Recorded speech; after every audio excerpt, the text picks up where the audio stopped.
नमस्कार मित्रांनो, तुमचं स्वागत आहे माझ्या यूट्यूब चॅनलमध्ये.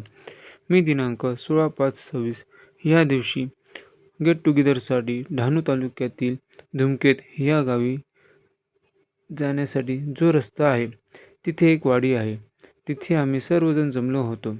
तर माझी एक सवय आहे की गुगल मॅपवर जाऊन आपण ज्या ठिकाणी आहोत त्याच्या आजूबाजूला काही आहे का, तर असं दिसण्यात आलं की 10-15 मिनिटावर एक पोखरण स्टेपवॉल आहे. तर ते पाहण्याची माझी इच्छा झाली आणि मी ते पाहण्यासाठी निघालो. इथे आल्यावर पाहिलं की विहिरीच्या आजूबाजूला बेलाची भरपूर झाडं आहेत आणि जी आजूबाजूला भिंत आहे ती पूर्ण जीर्ण झालेली आहे आणि खाली पायऱ्याच पायऱ्या होत्या. भिंतीला तळे गेले होते. आजूबाजूला लहान लहान झाडं झाली होती. खाली पायऱ्यांवर कचरा भरपूर पडला होता. खाली जाण्याची भीती पण वाटत होती, पण इच्छा पण भरपूर होत होती. समोरून असं दिसत होतं की विहिरीची एक भिंत ढासाळलेली आहे, पूर्ण माती झाली होती.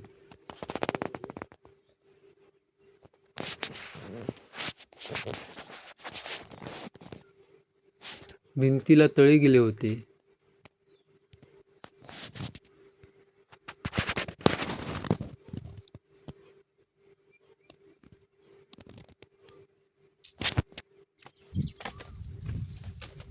तर खाली जाण्यासाठी आम्ही निघालो.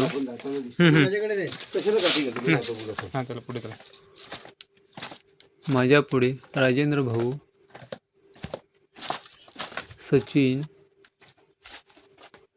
आणि मी, आम्ही तिघेही खाली जायला निघालो.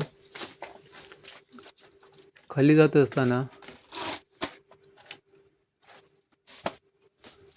असे लक्षात आले की सापाने तिथे कात टाकून गेला आहे.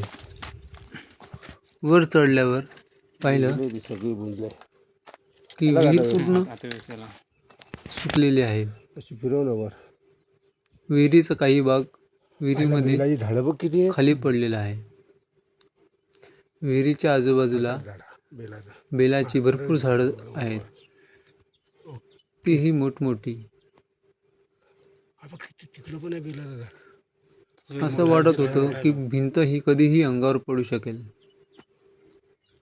भिंत पडण्याची भीती सुद्धा वाटत होती,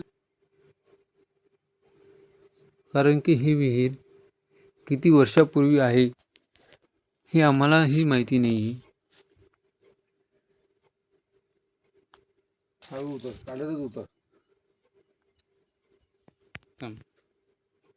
इथे जास्त वेळ सुद्धा थांबून चालणार नाही, म्हणून आम्ही मागे फिरण्याचा विचार केला आणि पुन्हा घरी जाण्यासाठी निघालो. या विहिरीबद्दल असं सांगण्यात येत आहे की छत्रपती शिवाजी महाराजांच्या काळात ह्या रस्त्याने सैनिक घोडे घेऊन जात असताना घोड्यांना पिण्याच्या पाण्यासाठी ही विहीर बांधली होती. या विहिरीबद्दल कोणाला काही माहीत असल्यास कमेंट जरूर करावे प्लीज.